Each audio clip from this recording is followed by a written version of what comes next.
गुलाबों की वादी में जहाँ है, एक दिलकश शहजादी रहती थी जिसे लोग मोहब्बत से गुलाब शहजादी कहते थे। इसके गालों की लताफत गुलाब की कलियों जैसी थी और उसके बालों से गुलाबों की महक फैलती थी। वादी के बासी खुशहाल और पुरसुकून जिंदगी गुजारते थे, लेकिन इस कहानी की सबसे दिलचस्प किरदार शहजादी की शरारती बली मिटको थी।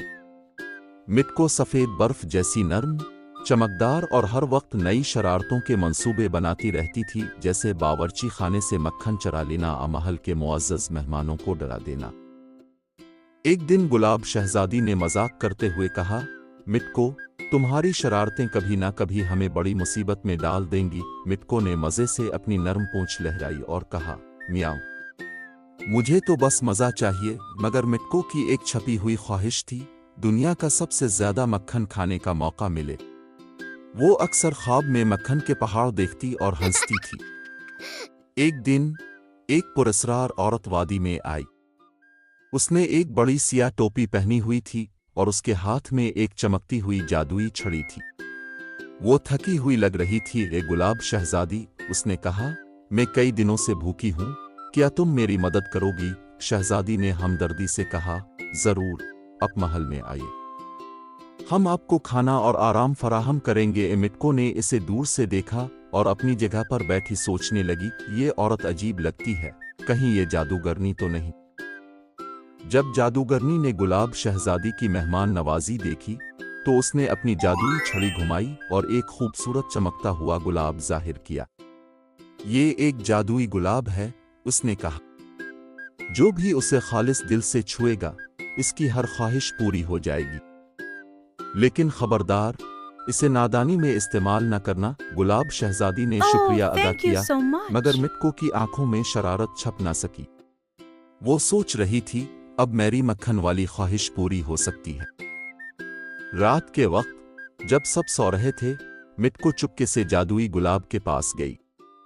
जरा देखूं तो ये जादुई गुलाब किया करता है। जैसे ही इसने अपने पंजे से गुलाब को छुआ, गुलाब ने चमकना शुरू कर दिया और बोला, ए बली, तुम्हारी क्या ख्वाहिश है? मिटको खुश होकर बोली, मुझे दुनिया भर का मक्खन चाहिए। अचानक आसमान से मक्खन की बारिश होने लगी।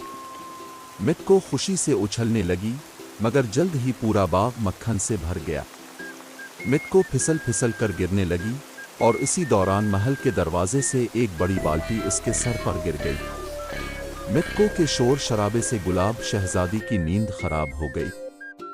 जब वो बाहर आई तो पूरा बाग मक्खन से भरा हुआ था और मिटको एक बड़ी बाल्टी के नीचे फंसी हुई थी। शहजादी ने हंसते हुए कहा, मिटको, ये क्या तमाशा है? मिटको ने शर्मिंदगी से कहा, मियाँ, शायद मेरी ख्वाहिश थोड़ी ज्यादा हो गई।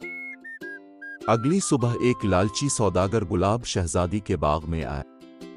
उसने जादुई गुलाब को देखकर सोचा, अगर ये मेरे पास हो तो मैं दुनिया का सबसे अमीर आदमी बन जाऊंगा। रात को वो चुपके से गुलाब चुराने की कोशिश करने लगा, मगर जैसे ही इसने गुलाब को छुआ, गुलाब ने अपनी कांटों वाली टहनियां बढ़ाकर उसे जकड़ लिया।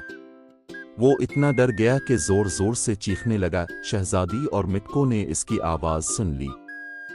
शहजादी ने गुलाब से कहा, इसे मुआफ कर दो, लेकिन एक सबक भी सिखा दो।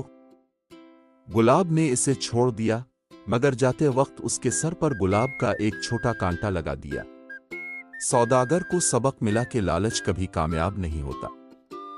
चंद दिन बाद मिटको दोबारा जादुई गुलाब के पास गई और सोचा, एक आखिरी ख्वाहिश करनी चाहिए, लेकिन ये बार मक्खन के बगैर। इस बार उसने कहा, मेरी ख्वाहिश है कि वादी हमेशा खुश रहे और गुलाब शहजादी और मैं हमेशा दोस्त रहें। गुलाब ने मुस्कुरा कर कहा, यह वाकई एक खूबसूरत ख्वाहिश है। गुलाब शहजादी, मिटको और जादुई गुलाब ने हमेशा के लिए वादी को खुशियों से भर दिया। मिटको अब भी शरारतें करती थी, मगर कभी इतनी बड़ी नहीं कि बाग में मक्खन का सैलाब आ जाए। और शहजादी हमेशा कहती, मिटको, तुम्हारी शरारतें कभी खत्म नहीं होंगी। सबक, ख्वाहिश हमेशा सोच समझ कर करनी चाहिए और सच्ची खुशी लालच से नहीं बल्कि मोहब्बत और दोस्ती से मिलती है। अगर आपको गुलाब शहजादी की जगह ये जादुई गुलाब मिलता तो आप कौन सी 3 ख्वाहिशात मांगते? नीचे कमेंट्स में बताएं। अगर आपको हमारी कहानी पसंद आई हो तो लाइक करना ना भूलें। कमेंट में हमें बताएं कि आपको मिटको की शरारतें कैसी लगें और सब्सक्राइब करें हमारी मज़ीद दिलचस्प कहानियां देखने के लिए। बेल आइकन दबाएं ताकि आप कोई भी नई वीडियो मिस ना करें। शुक्रिया।